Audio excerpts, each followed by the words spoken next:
بسم اللہ الرحمن الرحیم نحمده ونصلی علی رسولہ الکریم اما بعد قال اللہ تعالی اعوذ باللہ من الشیطان الرجیم بسم اللہ الرحمن الرحیم یا ایہا الناس اتقوا ربکم الذی خلقکم من نفس واحدہ وخلق منها زوجها وبث منهما رجالا كثيرا ونساء واتقوا الله الذي تساءلون به والأرحام إن الله كان عليكم رقيبا وقال الله تعالى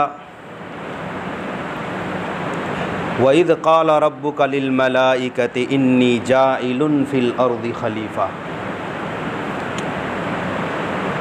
صدق اللہ العظیم۔ عمل سے زندگی بنتی ہے جنت بھی جہنم بھی، یہ خاکی اپنی فطرت میں نہ نوری ہے نہ ناری ہے۔ حضرات، انسان کو اللہ تعالی نے اپنے ہاتھوں سے بنایا ہے۔ کیا شرف کی بات ہے حضرت انسان کے لیے کہ خالق کائنات نے اپنے ہاتھوں سے بنایا ہے، اور قرآن کریم میں اس بات کا ذکر ہے۔ جب آدم علیہ السلام کو اللہ نے پیدا کیا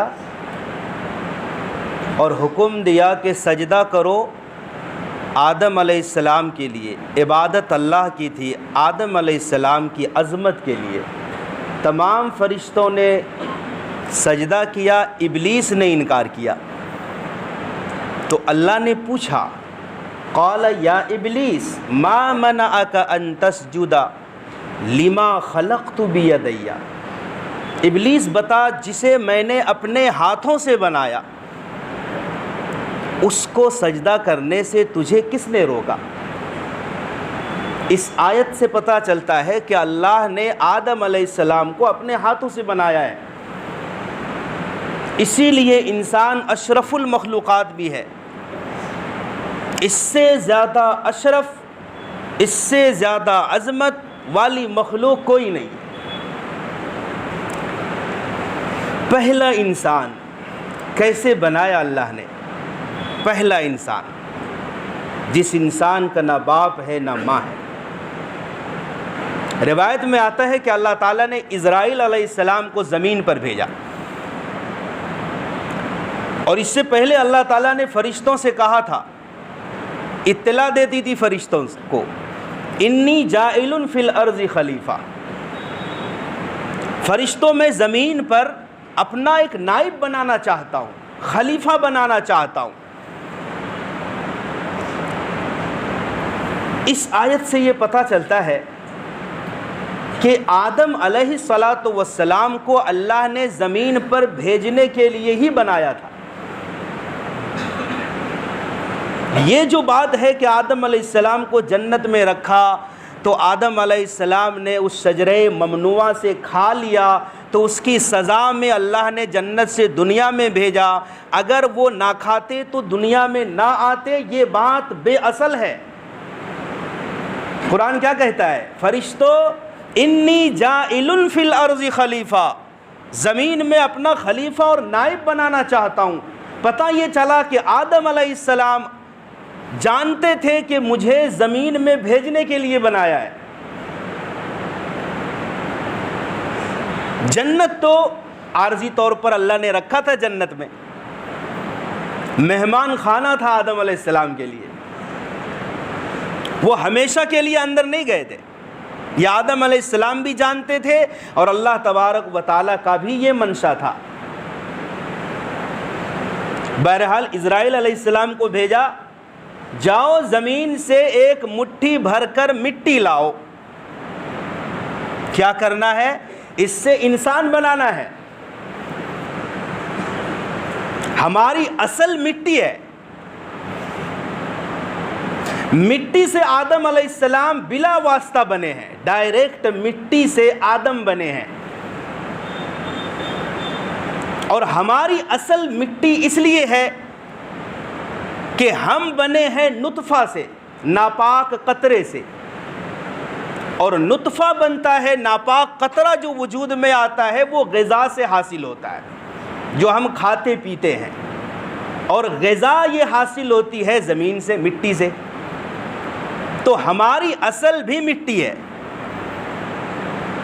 لیکن آدم علیہ السلام کو بلا واسطہ مٹی سے بنایا۔ اب قرآن کریم کو دیکھیں، کہیں کہتا ہے من طین لازب، ہم نے آدم علیہ السلام کو چپکتی ہوئی مٹی سے بنایا، لیسدار مٹی سے بنایا۔ کہیں فرمایا من حمأ مسنون، آدم علیہ السلام کو سڑے ہوئے گارے سے بنایا۔ مٹی پانی کے ساتھ جب لوگ گارا بناتے ہیں تو اسے چھوڑ دینے کے بعد وہ گارا سڑ جاتا ہے۔ کہیں فرمایا من صلصال کالفخار، سورہ رحمان میں ہم نے انسان کو ٹھیکری کی طرح بجتی ہوئی کھنکھناتی ہوئی مٹی سے بنایا۔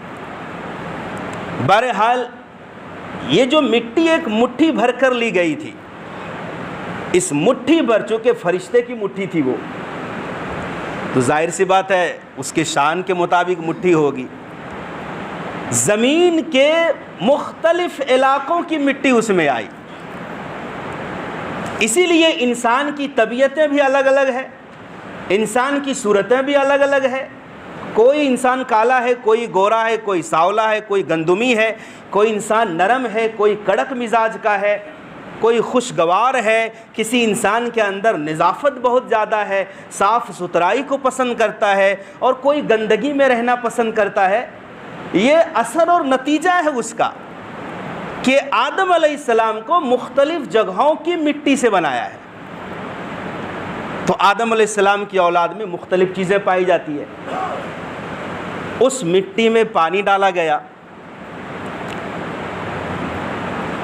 اور پھر گوندھا گیا، پھر چھوڑ دیا گیا۔ آدم علیہ السلام کا پتلا جب بنا تو بنا کر چھوڑ دیا گیا اس کو، وہ کھنکھناتی مٹی بن گئی۔ جس طرح میں کہوں کہ مٹی کا گھڑا ہوتا ہے، اس میں آپ انگلی کے ناخن والے انگلی سے مارے تو کھن کھن آواز آتی ہے، بجتی ہوئی مٹی۔ پھر اللہ تبارک و تعالیٰ نے حکم دیا کہ جب میں اس میں روح ڈالوں اور آدم علیہ السلام زندہ ہو جائے تو سب کے سب فرشتے سجدے میں جھک جانا۔ تو آدم علیہ السلام میں اللہ نے روح ڈالی، آدم علیہ السلام زندہ انسان بن گئے۔ پہلا انسان ہے جو مٹی سے مورز وجود میں آیا، پہلا انسان۔ ابھی حوا پیدا نہیں ہوئی ہے، صرف آدم علیہ السلام۔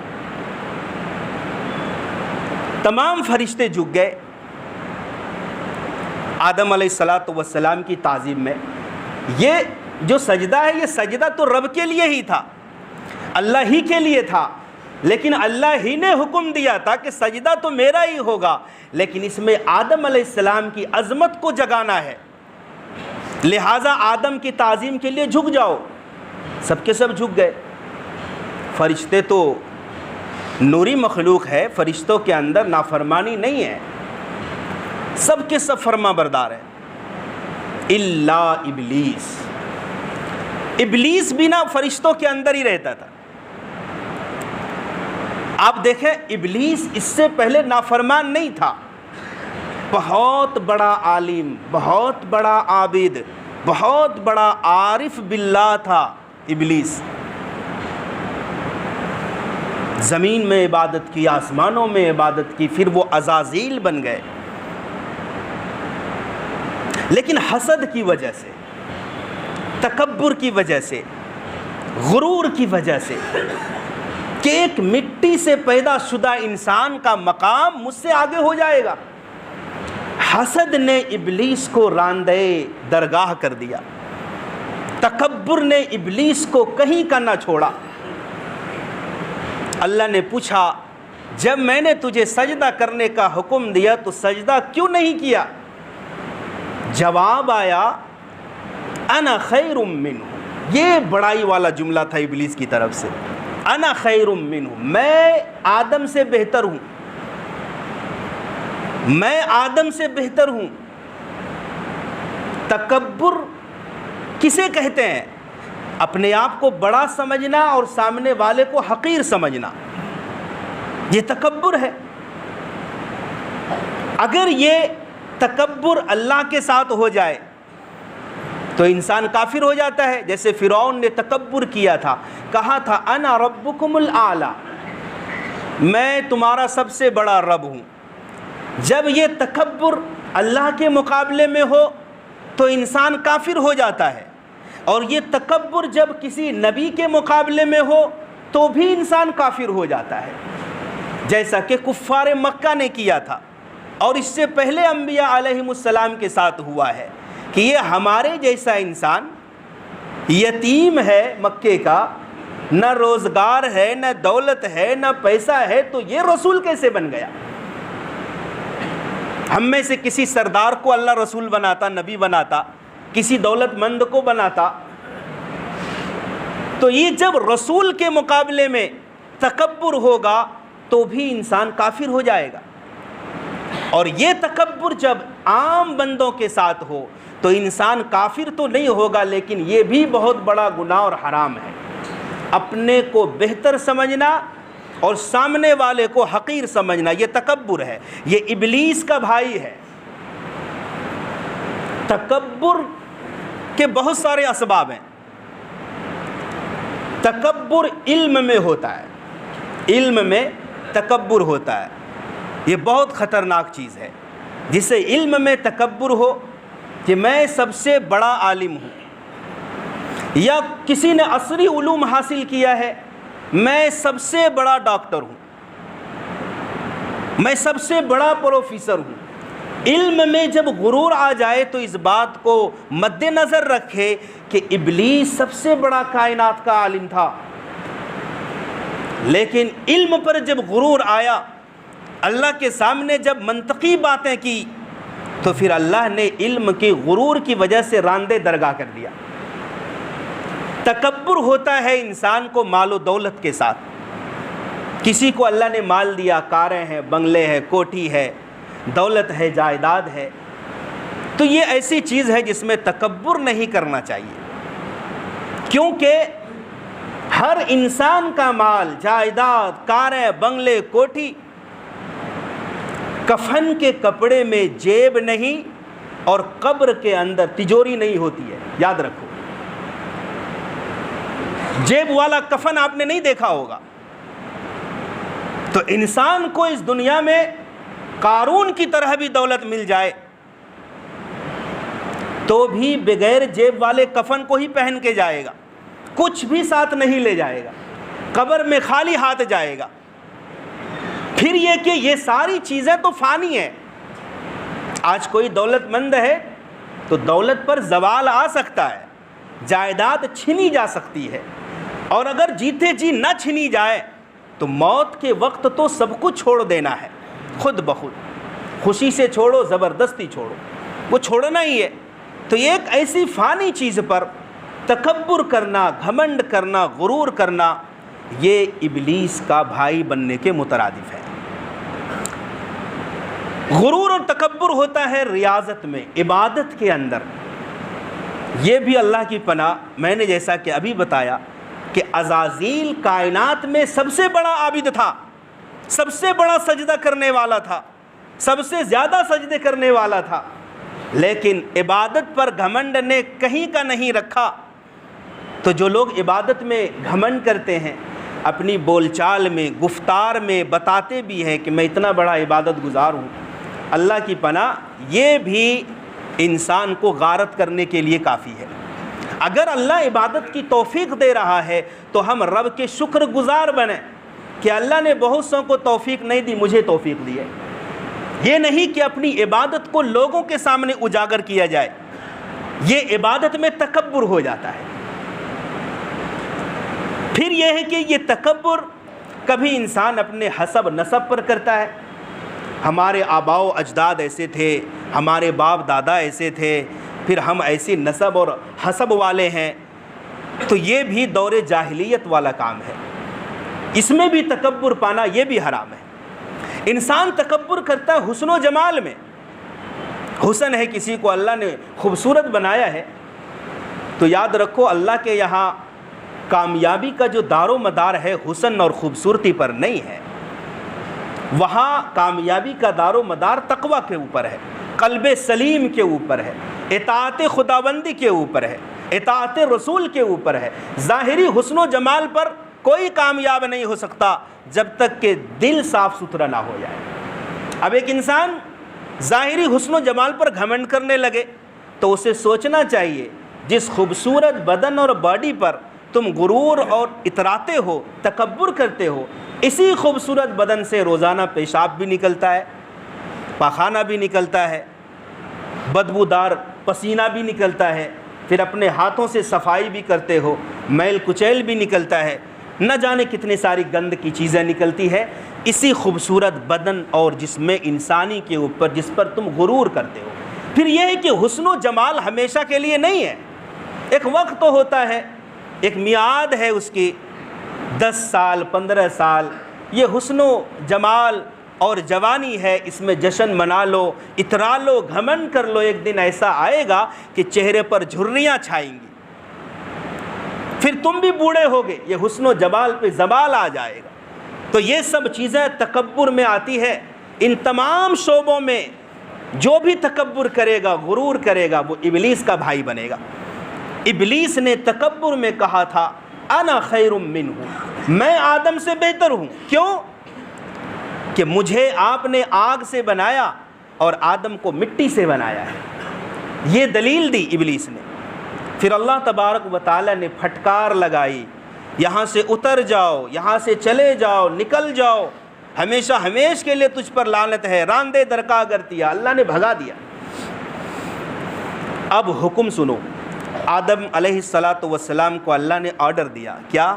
یا آدم اسکن انت وزوجک الجنہ، اے آدم جنت میں تم اور تمہاری بیوی دونوں سکون سے رہو، دونوں رہائش پذیر ہو جاؤ، جنت میں رہو، کھاؤ پیو عیش کرو، جہاں سے چاہو کھاؤ، جتنا چاہو کھاؤ۔ اب یہاں پر آدم علیہ السلام کے تذکرے کے ساتھ آدم علیہ السلام کی بیوی اماں حوا کو بھی ایڈ کر دیا۔ اب صرف تم نہیں جانا، تمہارے ساتھ کون جائے؟ تمہاری بیوی حوا جائے گی۔ اماں حوا کیسے پیدا ہوئی ہے؟ کیا اماں حوا کو آدم علیہ السلام کی بائیں پسلی سے اللہ نے پیدا کیا ہے؟ کیا اماں حوا آدم علیہ السلام کا جب پتلا اللہ نے مٹی سے بنایا، اس بچی ہوئی مٹی سے اماں حوا کو بنایا ہے؟ قرآن سنو، قرآن کہتا ہے یا ایھا الناس اتقوا ربکم الذی خلقکم من نفس واحدہ، اے لوگو ڈرو اس رب سے جس نے تم سب کو ایک جان سے پیدا کیا، یعنی سیدنا آدم علیہ السلام سے، وخلق منہا زوجہا، اور اس نفس سے یعنی آدم علیہ السلام ہی سے اس کی بیوی حوا کو پیدا کیا۔ ایک انسان مٹی سے بن گیا، اب ایک انسان اور چاہیے جس سے نسل آگے بڑھے، وہ انسان کیسے بنے؟ اماں حوا کی پیدائش کیسے ہو؟ قرآن نے اتنا صرف کہا ہے کہ اس نفس سے ہم نے حوا کو پیدا کیا، اس کی بیوی کو۔ یہاں آدم علیہ السلام سے جو حوا پیدا ہوئی، یہ ماں باپ کا رشتہ نہیں ہے، ایسا نہیں ہے کہ حوا کے باپ ہو گئے آدم علیہ السلام۔ قرآن نے صاف کہا اس کی بیوی کو پیدا کیا، بیوی کو۔ تو آدم علیہ السلام کی پسلی سے پیدا کیا، یہ قرآن میں اس کا ذکر نہیں ہے۔ حدیث میں صرف بخاری شریف اور مسلم شریف میں ایک حدیث ہے مختلف الفاظ کی تبدیلی کے ساتھ، استوصوا بالنساء فإن المرأة خلقت من ضلع اوجاع، عورتوں کے ساتھ حسن سلوک سے زندگی بسر کرو، بھلائی کا معاملہ کرو، اس لیے کہ عورت ذات ٹیڑھی پسلی سے پیدا کی گئی ہے۔ اگر تم اس ٹیڑھی پسلی کو سیدھا کرنا چاہو گے تو پسلی ٹوٹ جائے گی۔ لہٰذا تم عورت سے ٹیڑھی پسلی ٹیڑھی رہنے کی حالت میں ہی فائدہ حاصل کرو حسن سلوک کے ذریعے سے۔ امام بخاری کی کتاب صحیح بخاری کے شارح صاحب فتح الباری لکھتے ہیں کہ یہاں ٹیڑھی پسلی سے پیدا کی گئی حوا یہ تخلیق نہیں ہے، یہ مثال دی گئی ہے، عورت کا نیچر بتلایا گیا ہے، عورت کی فطرت اس میں بتلائی گئی ہے۔ ظاہر سی بات ہے کسی کے نیچر کو درست کرنا چاہو، کسی کی جبلت اور فطرت کو درست کرنا چاہو تو وہ نہیں ہو سکتی، کیونکہ وہ ٹیڑھی پسلی کی طرح ہے۔ اگر لکڑی ٹیڑھی ہو تو آگ سے سیک کر ہم لکڑی کو سیدھی کر سکتے ہیں، مگر پسلی کو ہم سیدھی نہیں کر سکتے ہیں۔ اگر سیدھی کریں گے تو پسلی ٹوٹ جائے گی۔ اسی طرح عورت کا نیچر ہے، کوئی بھی عورت ہے اس عورت کے اندر کجی ہے، ٹیڑھا پن ہے، لہٰذا جس طرح بچوں کے ساتھ ہم شفقت بھری زندگی گزارتے ہیں، پیار دیتے ہیں، محبت کرتے ہیں، وہ حسن سلوک عورت بھی چاہتی ہے، کیونکہ اس کے اندر ٹیڑھا پن ہے۔ لہٰذا حسن سلوک کرو، بہتر معاملہ کرو، بھلائی کرو اس کے ساتھ، اور ٹیڑھے پن سے فائدہ اٹھاؤ۔ تو یہاں سے تو یہ بات صاف ہو جاتی ہے کہ حوا کی پیدائش اگر قرآن اور احادیث کو دیکھا جائے تو ٹیڑھی پسلی سے نہیں ہوئی ہے، لیکن یہ بات آئی کہاں سے؟ یہ اسرائیلی روایت میں بابل کے حوالے سے، بائبل کے حوالے سے، بائبل کتاب میں یہ بات لکھی ہے کہ آدم علیہ السلام سو گئے تو اللہ تعالیٰ نے بائیں پسلی سے نعوذ باللہ کبوتر کی شکل میں اللہ آیا اور آدم علیہ السلام کی بائیں پسلی سے اماں حوا کو پیدا کیا۔ بائبل میں یہ بات ہے، وہاں سے یہ بات اسرائیلی روایت میں آئی اور مفسرین میں بھی آ گئی۔ ماضی قریب کے دارالعلوم دیوبند کے شیخ الحدیث مفتی سعید احمد پالنپوری رحمۃ اللہ علیہ بھی یہ لکھتے ہیں اور فرماتے ہیں کہ آدم علیہ السلام کی پیدائش، آدم علیہ السلام کی بائیں پسلی سے حوا کی پیدائش کہنا درست نہیں ہے، اس لیے کہ کسی ٹھوس ثبوت سے یہ بات نہیں ملتی۔ کیسے پیدا کیا اللہ نے وہ اللہ ہی جانے، قرآن تو خاموش ہے۔ قرآن نے کہا خلق منہا زوجہا، اس نفس سے یعنی آدم علیہ السلام کی اس کی بیوی حوا کو پیدا کیا۔ کیسے پیدا کیا اللہ بہتر جانے، بہرحال پیدا کیا ہے۔ میرے بھائیوں، پھر یہ ہے کہ جنت میں اللہ تعالیٰ نے آزادی کی زندگی دی، کھاؤ پیو عیش کرو، جو کھانا ہے کھاؤ، جتنا کھانا ہو کھاؤ، لیکن ایک شرط بھی لگا دی۔ کیا شرط؟ اس درخت سے نہیں کھانا ہے، اس درخت سے نہیں کھانا ہے، باقی جتنا کھانا ہے کھاؤ۔ یہ تربیت کے لیے، آدم علیہ السلام کی تربیت کے لیے۔ آدم علیہ السلام کو کس درخت کے پھل سے کھانے سے منع کیا تھا یہ اللہ کو معلوم ہے، قرآن و حدیث میں اس کا ذکر نہیں ہے۔ بعض لوگ کہتے ہیں انگور کا درخت ہے، بعض لوگ کہتے ہیں کہ گیہوں کا درخت تھا، اور بعض لوگ کہتے ہیں کہ انجیر کا درخت تھا۔ بہرحال اس کا بھی کوئی ٹھوس ثبوت نہیں ہے۔ ایک شجرہ ہے، ایک درخت ہے، وہ شجرہ ممنوع ہے، اللہ نے اس سے منع کیا تھا۔ درخت کون سا؟ اس سے ہمارا کوئی فائدہ نہیں، کوئی بھی درخت ہو، لیکن یہ ہے کہ اللہ نے منع کیا تھا اس درخت سے۔ پیچھے ایک بات رہ گئی، بعض لوگ یہ کہتے ہیں اور حوالہ بھی دیتے ہیں مدارج النبوہ کا کہ آدم علیہ السلام کی بیوی کو جب اللہ نے پیدا کیا تو آدم علیہ السلام آگے بڑھے بیوی کو چھونے کے لیے، تو فرشتوں نے کہا کہ حق مہر ادا کرو۔ پھر حق مہر یہ ٹھہرا کہ نبی آخر الزماں صلی اللہ علیہ وسلم پر 3 بار یا 10 بار درود پاک پڑھ دو، یہ حق مہر ہوگا۔ لیکن اس کی بھی کوئی صحیح سند نہیں ہے کہ واقعتاً ایسا ہوا ہے، بس جتنی صحیح بات ہے وہ ہم نے آپ کے سامنے رکھ دی۔ ہاں اتنی بات ضرور ہے کہ آج شادی بیاہ کے موقع پر چونکہ مختلف جگہوں پر نکاح پڑھانے کا موقع ملتا ہے، لوگ شادی بیاہ کے تمام رسومات انجام دے دیں گے، ساری باتیں ہوں گی، لین دین کی باتیں، تلک جہیز کی باتیں، باراتیوں کی باتیں، کپڑا لتا، کھانا پینا، سب کچھ، لیکن جو ریڑھ کی ہڈی ہے اس میں حق مہر، اس کا تذکرہ نہیں ہوتا ہے۔ نکاح میں جو چیز شرط ہے کپڑا لتا شرط نہیں ہے، شادی بیاہ میں باراتی شرط نہیں ہے، یہ تو ناجائز ہے۔ شادی بیاہ میں دعوت شرط نہیں ہے، لوگوں کو کھلانا ضروری نہیں ہے، لیکن جو چیز ضروری ہے حق مہر، بیوی سے فائدہ حاصل کرنے کا جو حق مہر ہے، جس کے ذریعے سے بیوی حلال ہوگی اور جس کے بیس پر ایجاب و قبول ہوتا ہے، اس کا کوئی ذکر نہیں ہوتا، جبکہ اسی کا ذکر ہونا چاہیے۔ کسی بھی چیز کے ذکر مت کرو، کوئی بات مت کرو، لیکن حق مہر پر بات ہونی چاہیے۔ آپ کتنا حق مہر دیں گے؟